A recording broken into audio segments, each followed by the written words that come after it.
বাকি হিসাব সাইনের পরে তারিখ ধরলে আমিও তার সাথে স্বাগত জানাই, কারণ এখানে আমার বাবা মালিক আপনাদের বিশ্বাস মনে হয় আমাদের শিক্ষা প্রতিষ্ঠান কার কাছে দিছে? এর মধ্যে কোনো বায়োটাই আছে? হেডমাস্টার বললো এটা প্রমাণিত।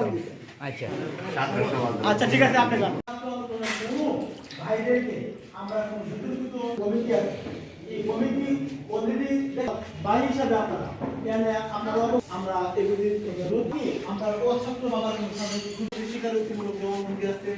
ওভারঅল স্কুলের ওভারঅল বিষয়ে একটা করাপশন আছে, কিছু করাপশন আসছে যে কথাটা বলছো ইউনুস স্যারের উপস্থিতিতে এই গিলটিগুলি যদি আলোচনা হয়, আমরা আগে যে দিন ডিসিশন নিতে হয় আমরা নেব সময় এই প্রতিষ্ঠান নিয়ে দেখেছি যে এখানে আমাদের সুনির্দিষ্ট আমাদের কাছে তো পুরো ইনফরমেশন এই বিষয়ে ফাইনাল নিষ্পত্তি হবে। তো সেই ক্ষেত্রে আমাদের যে সময় থাকে যে আমরা একটা জায়গায় ইচ্ছা করলে সময় বের করে দিতে পারি, কিন্তু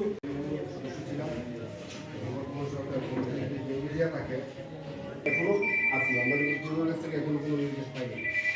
আমার সদস্য আছে, আমরা মার্চ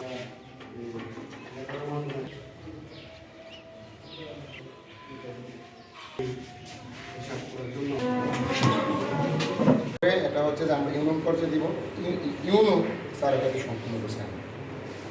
এখন যেহেতু আপনাদের তারপরে কতবার ইউনো স্যারকে ইউনো স্যারের কাছে প্রয়োজন আপনাদের ইউনো স্যারের কাছে না পৌঁছাতে পারেন, আমাদের সহযোগিতায় আপনাদের আমরা ইউনো স্যারের কাছে নিয়ে গেলে আপনারা আপনাদের সব আমাদের লক্ষ্মীমোড়া উচ্চ বিদ্যালয়ের প্রধান শিক্ষক স্ব-ইচ্ছা আজকা এই জনগণের সামনে পদত্যাগ করছে দুর্নীতির কারণে। স্কুলের বালু বেচছে, স্কুলের ঘর টর বেচছে, এরপর অনেক দুর্নীতির কোনো শেষ নাই।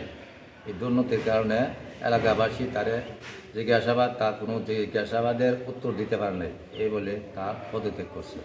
কমিটি নিয়োগ বাণিজ্য এবং ওই যে অর্থ কেলেঙ্কারি সহ বিভিন্ন ক্যাটাগরিতে হিসাবের ইয়াতে সে অত্যন্ত কোনো সদুত্তর কমিটিকে কখনো দিতে পারে নাই।